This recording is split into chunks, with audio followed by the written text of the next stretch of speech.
Howdy folks. We are starting inside the house today just for a quick talk about some remedies. In the last video I talked about actual remedies that we need to make for plumbing.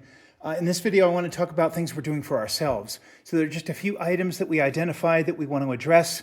We are in kind of pre-drywall stage here, and as soon as we get our plumbing inspection, we're planning to move into that insulation and drywall phase pretty quickly. So just wanted to kind of talk through and review what some of those things are. A couple of challenges when you go to drywall: you are insulating and obscuring, so you're covering your walls.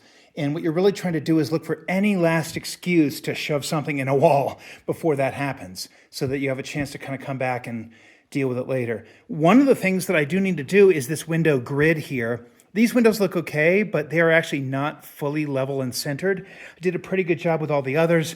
These were put up in a windstorm with the wind blowing directly at me, and I was on a ladder working up, if you can imagine, being, about 15 feet up in the air, putting these windows in. This was a very sketchy operation. So I did a pretty rushed job. I've got good zip tape on all the frames and the sills on the bottom here, but it's all polyguard and even some missing bits in the middle and the top. And that stuff is just peeling. It's not working well, and I want to get rid of it. So I need to pull each window out, run a laser, level them, and then reinstall them with proper zip flashing. And that's probably going to be a fair effort because I need to do it when there's no wind, and I need to have access to it. So that'll be a thing for a future day, but I am calling it out because it's a kind of a punch list item. Over here on the wall, just walking around, you can now see that just barely there's an orange wire hanging down. That actually runs up and across this wall here and down into the loft storage area where we'll be placing an ERV.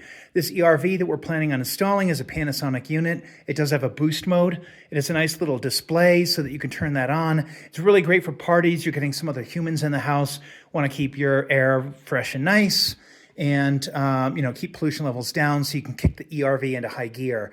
ERVs usually don't run continuously. They'll run for a certain period of time, an hour.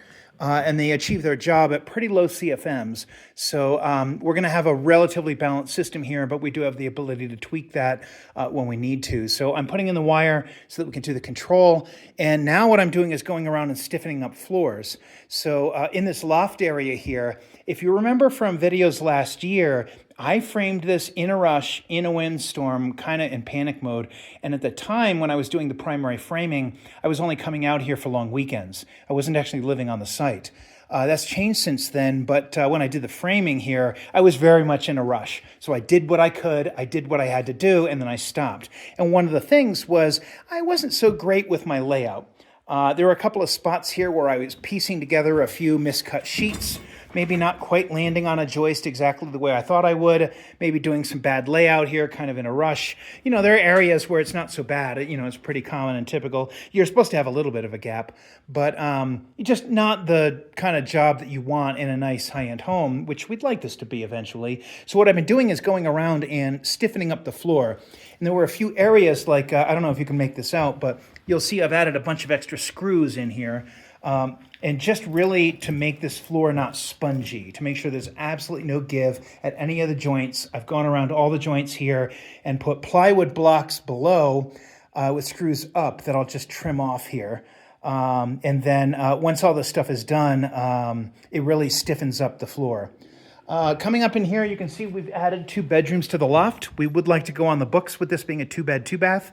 And it really does add a lot of light up here. So I apologize it's such a mess, but we put these walls here, and I think it really helps frame the space. Unfortunately, I put them in the wrong spot.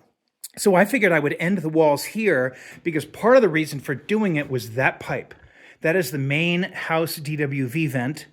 And we need that to go straight up through the roof, so it comes from the bottom floor, and it needs to be boxed in and protected. It can't be exposed in the room. So the problem is that that's actually not in the center of the column where the wall would be. It's offset because it is in the middle of a wall running this way, can't cut or touch the column in any way, so there was really no clever way around that. It kind of had to go where it went. So what I did was I ran it up and I figured I'd box it and just drop the wall right here. Come to realize, if you think about it, this is There's a good 8 feet across here, and it's sort of useless space. Like you might think about putting a couch here, but who's going to climb up the stairs to sit on a couch? It's just really not useful for anything here. And it does make these bedrooms fairly small. This one's like 9 by 9. The other one's more like 9 by 7. So what we really want to do here is pull this wall here over to this line, about where that story stick is resting there against that stud. So we're going to come over and recapture the space, leave this at probably 4.5 feet, give or take, and take this space here and kind of capture it for the bedrooms. So I think it's going to be a very worthwhile change. Unfortunately, it does mean ripping out all of this framing here. And also a few of the bits that I've done because, 612 rule, got to have outlets periodically, so I had to add 2 outlets for this. So really just what we're talking about doing is a lot of small punch list items. I'll give you one last example, then I'll close this video.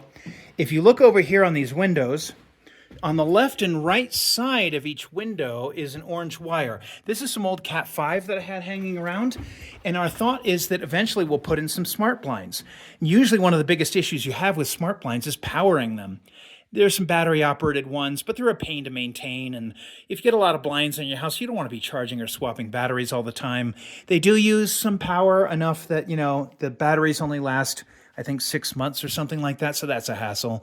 The second option is a wall wart. How ugly can you possibly be? Definitely don't want that. And the third option is a hardwired. So that's what we've got here, and I actually have 2 wires to every window in the entire house, one on the left, one on the right. The idea is that smart blinds come with power heads on the left or right. It really depends on which manufacturer we pick, and we haven't picked one. So we don't know which one we're going to go through, and because of that, it's hard to say which style we should do. So I wired to both sides, and I figured the other wire, if I ever wanted to add an alarm system with some glass breakage sensors, that would be a really easy way to wire those. Now, those wires don't run anywhere. They just drop down into the crawl space and are looped there because I can always tap off them and continue whatever run that I need to do. So really not a lot else to talk about here, except, I do think adding the windows here was a very good move. It is a pretty nice view out the back if you can get over all of the trash that we've got down on the ground there, which I will be cleaning up soon. But yeah, this is kind of a nice space that we can capture a little bit of a view on, and we're happy to have it. So I'm not making a video of every single item that I'm doing at this point.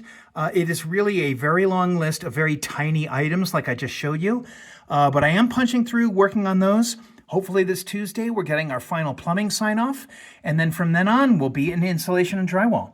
Thanks for watching and stay tuned.